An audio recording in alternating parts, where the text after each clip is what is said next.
ப்ரெக்னென்சியாக இருக்குது அப்படிங்கும்போது உங்களுக்கு பீரியட் ரெகுலராக இருக்கும், பட் நீங்கள் ப்ரெக்னெண்ட்டாக இருப்பதற்கான வாய்ப்புகள் வந்து இருக்குது. ஸோ இது வந்து எல்லாருக்கும் இருக்கும் அப்படிங்கிறது இல்லை, ரேராக நான் சொல்கிறது வந்து ரொம்ப ரேராக தான் வந்து சொல்கிறேன்.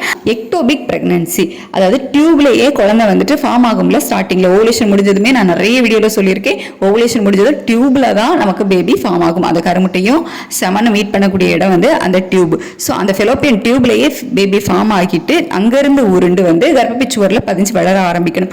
ஆனால் அப்படி வராமல் அந்த ஃபெலோப்பியன் டியூப்லேயே பேபி இருந்து வளர ஆரம்பிக்கும் போது அதை தான் நம்ம வந்து எக்டோபிக் ப்ரெக்னன்சி அப்படின்னு சொல்லுவோம்.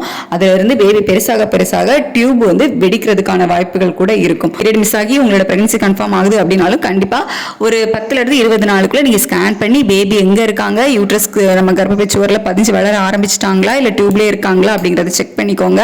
வயிறு வலி அப்படின்னு போகும்போது தான் இப்படி டியூப்ல பேபி இருக்கதே அவங்களுக்கு தெரிஞ்சுது. ஸோ இந்த மாதிரி செகண்ட் ப்ரெக்னன்சியில் பீரியட் வந்து ரெகுலராக இருக்கிறதுக்கான வாய்ப்புகள் இருக்குது. அதுக்கப்புறம் எக்டோபிக் ப்ரெக்னன்சி, ஸோ இதுலேயும் வந்துட்டு பீரியட் உங்களுக்கு ரெகுலராக இருக்கும், பட் நீங்கள் ப்ரெக்னெண்ட்டாக இருப்பதற்கான வாய்ப்புகள் வந்து இருக்குது. மறுபடியும் சொல்கிறேன், எல்லாருக்கும் இப்படி இருக்கணும் அப்படிங்கிறது அவசியம் இல்லை, ரேராக சில பேருக்கு இப்படியும் இருக்கும் அப்படி